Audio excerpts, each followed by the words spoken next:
Hello everyone. Let's start with the third type of animal tissue, that is muscle tissue or muscular tissue we call it. It is mesodermal in origin. In few of the cases it can be ectodermal and endodermal also. When we are going to talk about its type, on the basis of the location, on the basis of the function performed, and on the basis of their structure, they are of three main types. One is the skeletal, smooth, and cardiac one. So when we are going to talk about the first one, we are going to take them one by one. Let's start with the first, that is the skeletal muscle tissue. As the name is only indicated, this particular muscle tissue is associated with the skeletal system of our body. It means the muscles which are directly attached to the bones via tendons. That type of muscular tissue is skeletal muscle tissue. It is also known as striated muscle tissue because these striations, which we call these bands, as you can see over here, these bands are formed. These are the striations, and because of this, these bands, dark and light bands are formed. This is called striated muscular tissue. As it is voluntary in function, it means this is under our control. So this is also termed as voluntary muscular tissue even. What are the characteristics of this particular tissue? One is this, that the striations are formed, these bands are formed, and multinucleated. These red colored dots, these are the nucleus. So this is a multinucleated, long cylindrical type of the cells are there. Okay, now when we talk about this particular cell, single, this is a complete muscle and this is one muscle fiber. So this one muscle fiber, if we want to take in a detail, because rest of the muscle cells are also almost similar in the structure. Okay, some variations are there like bands or nucleus in that way. So this is the detailed structure of one muscle cell, and this muscle cell is also termed as muscle fiber. If we basically take the microscopic level of the muscular tissue, then they are made up of myofibrils.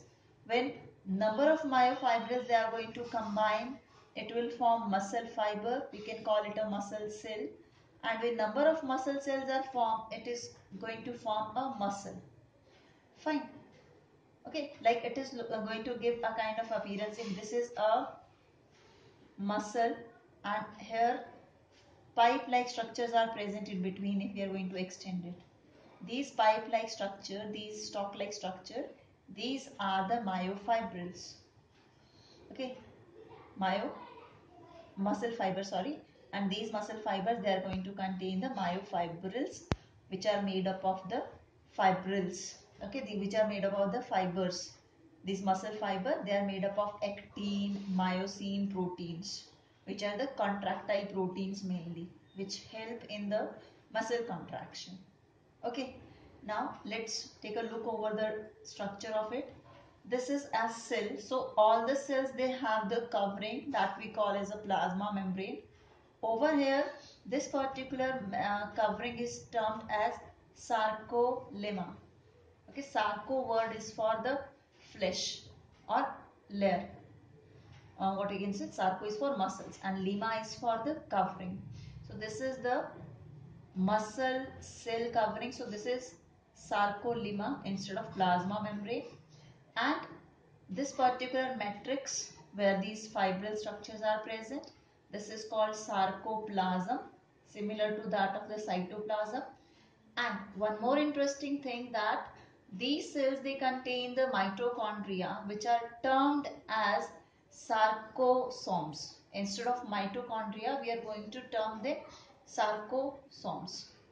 And this is the structure of the, this is the enlarged detailed structure of the skeletal muscle tissue. So this cell is containing these striations, these bands. This one is the dark band, this is the light band, dark band, light band.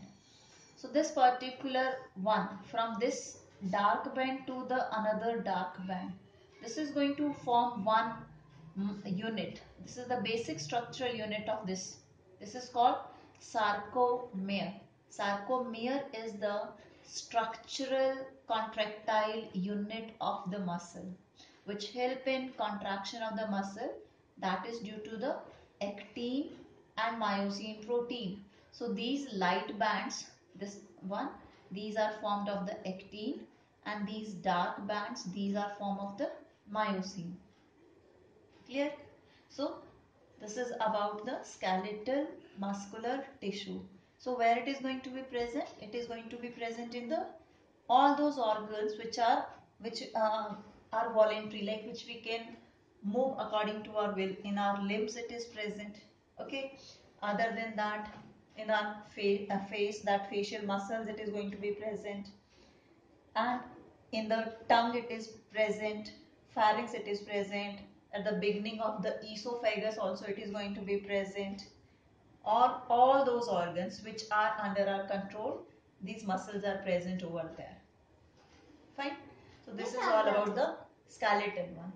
Now second type of muscular tissue is the smooth one. Now this particular muscular tissue is not going to attach to the skeletal system. There is no connection of the smooth muscular tissue with the skeletal system. ठीक है, ये जो smooth muscular tissue है, इसका bone के साथ कोई attachment नहीं है. This is mainly present in the linings of the internal organs, like the lining of the stomach, lining of the esophagus, lining of that intestine, lining of that what we call uterus, over there. Okay, where that particular organ, their movement is not in our control.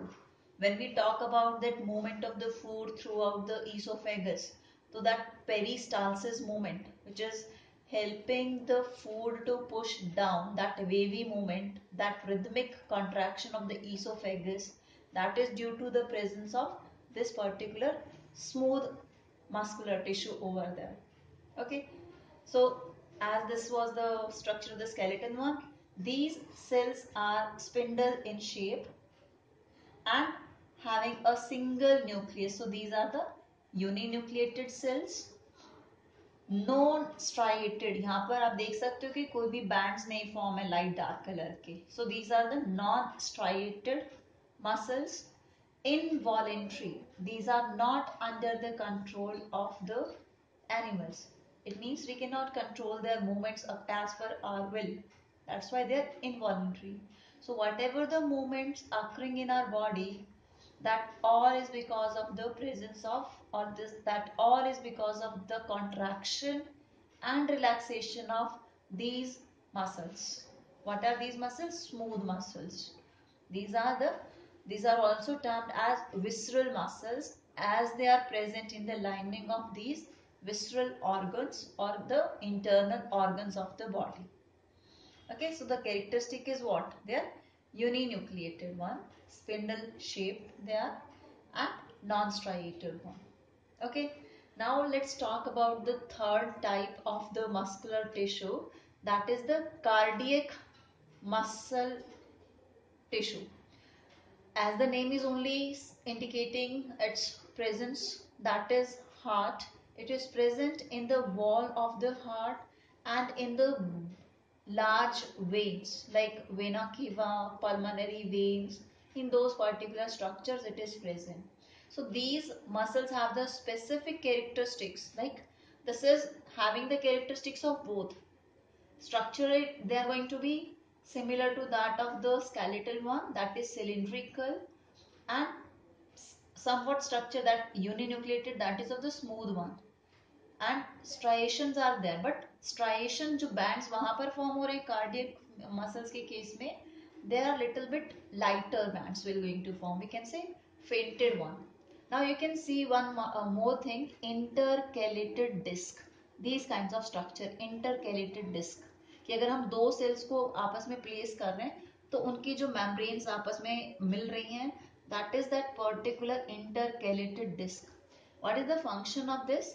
It is mainly responsible for that like once that going to get the stimulation, ठीक है, heart में, because it is involuntary, तो जो भी particular action होगा उस that is not going to wait to send the or receive the message to all. So in that way, once is going to get the message, due to this intercalary, the next one is also going to get the same kind of impulse over there. Okay, so these intercalated discs are mainly responsible for that, they are specialized region of the cells of the two adjacent muscle cells over there, and function they are helping, they are going to boost the contraction that is permitted towards the cells, और एक cell को अगर मिल रही है तो दूसरी cell को भी वो मसल का जो contraction है वो पास हो जाएगा. They are uninucleated, as you can see over here, a single nucleus is present in these structures, and involuntary. Now other than that, they are having the rhythmic contraction, means throughout their life they are going to work without getting fatigue, without resting, as they are present in the heart. So the heart is going to keep working throughout your life without taking any kind of rest in between. So these muscles are specialized for that particular purpose. Okay, so that are the specialized for that particular function. Now let's go with the functions of the muscles collectively. As the skeletal muscles, they are responsible for the locomotion, rhythmic contraction of the heart, that is due to the cardiac muscle, squeeze and propel substances. It means what? Like the sphincter muscles are present, which are helping opening of one particular organ into the another one. ठीक है, जैसे stomach में जो भी particular food है उसके बाहर sphincter muscles होते हैं, वो जो उसको स्मॉल इंटेस्टाइन में पुश करते हैं. Then in the case of anus also there are sphincter muscles, and then they are going to responsible for squeezing out that particular content and pass it to the next one with the movement of these muscles that are smooth muscles. Maintain the posture and stabilize the joints also. Now this one, produce heat. This is in the case of the when we used to get shiver, and due to the shivering is because of the contraction of the muscles, and as a result of shivering our body get warm. So when we shiver, that results into the production of the heat, and this shivering is due to the contraction of the muscles. Okay, so this is all about the muscular tissue. Thank you.